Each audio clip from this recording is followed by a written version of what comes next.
नमस्कार, जय हिंद। हम मृत्युंजय मिश्रा कश्यप आज कलेक्ट्रेट से ही अपना का यह दिखाई लग है कि जो चिट फंड कंपनी होगा करती हैं, जैसे सहारा हो गए और यह में कि कई एक चिट फंड कंपनी है जौन के पीड़ितन के ही परिवार इनकर खून पसीना के कमाई जौन अपन देते रहे 2 रुपया कई के थोड़ थोड़ कई के ही जमा करत रहे। वो जब जमा हो गया, इकट्ठा हो गया, लाखन में पहुँच गया तो आज वो कंपनी हेराई गई, भाग गई। कुल मिला के यहाँ आए दिन आवेदन होत रहा था एसपी महोदय के यहाँ, कलेक्टर साहब के यहाँ यह कहत रहा थे, मैं साहब प्रशासन यह कहत रहा था कि मैं कार्यवाही हुई, लेकिन आज तक कार्यवाही नहीं होती है। आज सबको इकट्ठा हो के कलेक्ट्रेट में ही माननीय मदन लाल आज़ाद जी दिल्ली से आए हैं, पीड़ितन के समस्या सुनाए और वही उनसे मुलाकात करवाई थे कि का वाक्य है और कऊ में के पीड़ित अब इनके साथ कऊ में के न्याय हुई कि यह में के अन्याय की डुबकी लगावत चले जाई और प्रशासन सरकार मान रही। कौन यह देखी कि जो ही कंपनी ब्लैक लिस्टेड हो जाती है, यूँ गवर्नमेंट का ही धड़ल्ले से पैसा पहुंचा देती हैं कि जौन ही अपन चुनाव लड़ी सका, जौन अपन आगे के खर्च कर सका। लेकिन ये कई जौन लोग रहते, जौन पीड़ित रहते, मैं जब कंपनी के ग्राहक रहते उनकर पैसा जरूर मार देवा करती हैं। लेकिन नेता विधायक मंत्री मिनिस्टरन की यहाँ अटैची भर रुपया इहन गरीबन के रुपया पहुँच जावा करत ही भाई। आइए अपना से मिलवाई थे जी, क्या शुभ नाम लिखते हैं? मदन लाल आज़ाद नाम है मेरा। ठगी पीड़ित जमाकर्ता परिवार का अभियान पर निकला हुआ हूँ कि सबसे पहले तो मैं देश के करोड़ों ठगी पीड़ितों को जागरूक करूं, उन्हें एकजुट करूं। और दूसरा काम है, जब वो जागरूक हो जाएंगे, एकजुट हो जाएंगे, तो जो केंद्रीय कानून है अनियमित जमा योजनाएं पाबंदी कानून 2019, जिस कानून के तहत देश में 2 लाख से ज़्यादा सोसाइटीज़ और कंपनीज़ को बैन किया गया है, इसी कानून में ये प्रोविज़न भी किया गया है कि जो भी पीड़ित हैं जिनका पैसा इन बैन की हुई कंपनीज़ या सोसाइटीज़ में जमा था, उस पैसे को जिले का जिलाधिकारी 180 कार्य दिवस के अंदर जमा राशि के 2 गुना से लेकर 3 गुना तक वापस करेगा। तो बैन तो कर दी, कानून का जो पहला पार्ट था वो तो पूरा कर दिया सरकार ने कि बैन कर दी, लेकिन जो दूसरा पार्ट था कि ठगी पीड़ितों का पैसा भी वापस करना है सरकार को ही, वो लागू नहीं हुआ।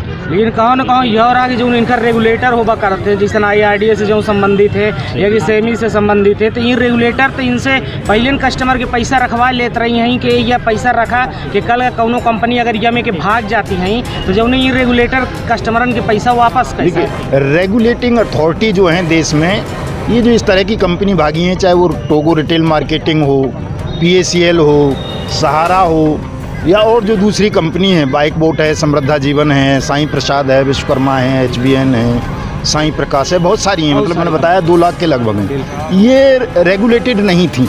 सच ये भी है, जो कंपनी रेगुलेट होती हैं सेबी के पास या दूसरी एजेंसीज़ के पास, उनका पैसा तो मिल जाता है, पूरा नहीं मिलता वो अलग बात है, थोड़ा थोड़ा मिल जाता है। लेकिन ये कंपनियां रेगुलेट नहीं थी, इसीलिए बंद की गई हैं। इनका पैसा वापस करने की जिम्मेदारी केंद्रीय कानून में जिलाधिकारियों को सौंपी गई है कि जो भी जिस ज़िले का नागरिक है वो अपने ज़िले के जिलाधिकारी के यहाँ अप्लाई करेगा भुगतान के लिए, उसका जिलाधिकारी उसका पैसा वापस करेगा। पूरे देश में इसके लिए फास्ट ट्रैक कोर्ट बनाई गई हैं। आपने पूर्व में यहाँ SP हुआ करते थे पंकज कुमावत, जो करोड़ों रुपए चिट फंड कंपनियों का ग्राहकों को वापस कराए थे, लेकिन अब नवीन जो SP हैं मुकेश श्रीवास्तव जी, इनके ज़माने में, इनके कार्यकाल में अभी कुछ ऐसा देखा नहीं गया है। क्या कहेंगे आप?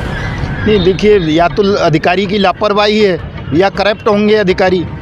पैसा तो वापस कराना ड्यूटी है। यहाँ जो मध्य प्रदेश का लोकल PID एक्ट है, उसमें SP और DM दोनों को जॉइंट पावर दी गई है पैसा वापस कराने के लिए।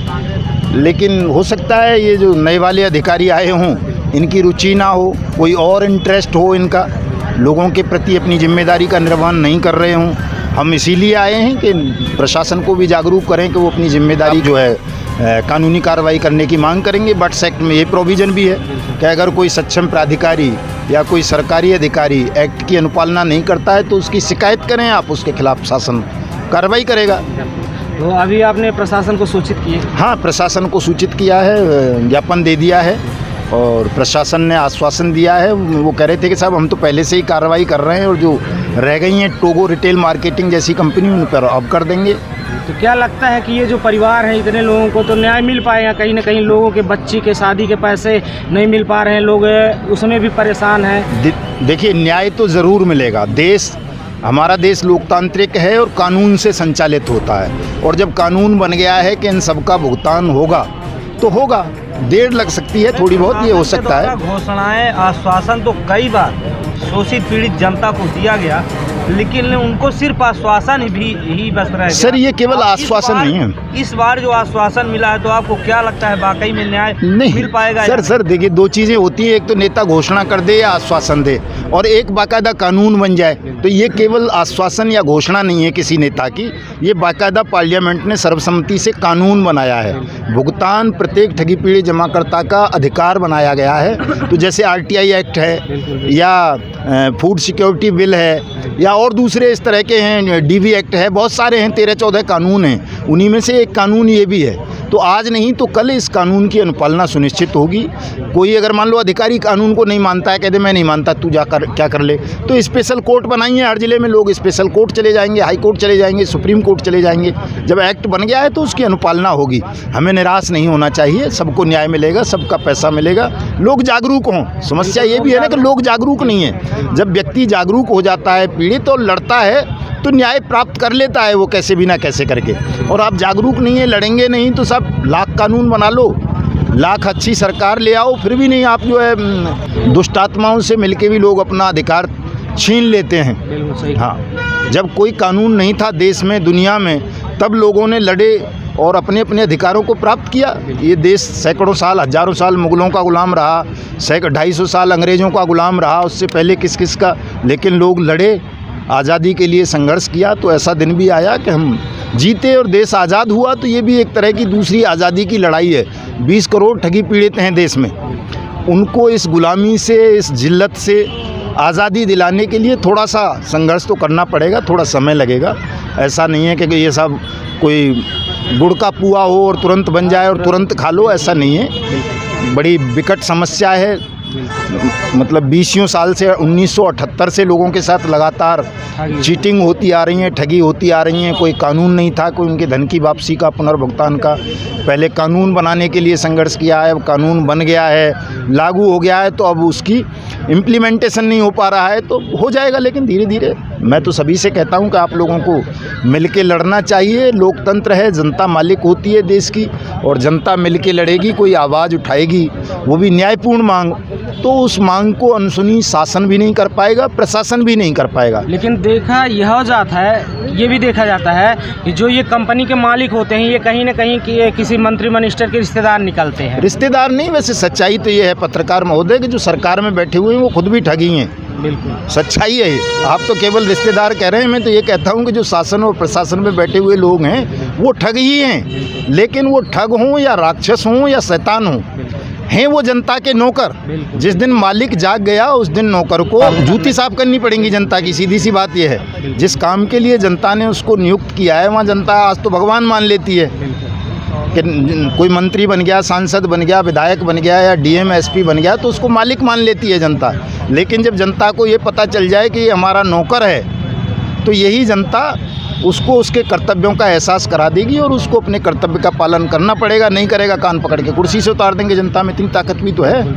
तो इस बार लगता है कि जनता अगर काम नहीं हुआ तो परिवर्तित होगी सरकार। बिल्कुल होगी सर, क्योंकि लाखों लोग सुसाइड कर चुके हैं ठगी पीड़ित। 1250 से के करीब तो फौजी भाइयों ने आत्महत्या कर ली है ठगी स्कैम्स में फंस जाने के कारण। जनता में एक उबाल है, क्रोध है, आक्रोश है, जागरूक हो रही है जनता। मैं तो तमाम डिस्ट्रिक्टों में जा रहा हूँ, देख रहा हूँ। पहले जहाँ 10-10, 5-5 लोग भी इकट्ठे नहीं होते थे, वहाँ अब सैकड़ों की तादाद में होने लगे हैं। किसी किसी जनपद में हज़ारों लोग इकट्ठे हो रहे हैं, और सोशल मीडिया पर बड़ा ज़बरदस्त अभियान चल रहा है 15 नवंबर के संसद सत्याग्रह के लिए कि हर हाल में भुगतान लेकर के ही रहेंगे। तो जनता जाग रही है साहब, और ये जब जनता जाग जाएगी तो सरकार भी जाग जाएगी। मोदी जी को भी एहसास हो जाएगा कि अगर हमने इस कानून की अनुपालना सुनिश्चित नहीं की, इनका पैसा वापस नहीं किया, तो हमारे लिए शासन चलाने में दिक्कतें हो सकती हैं।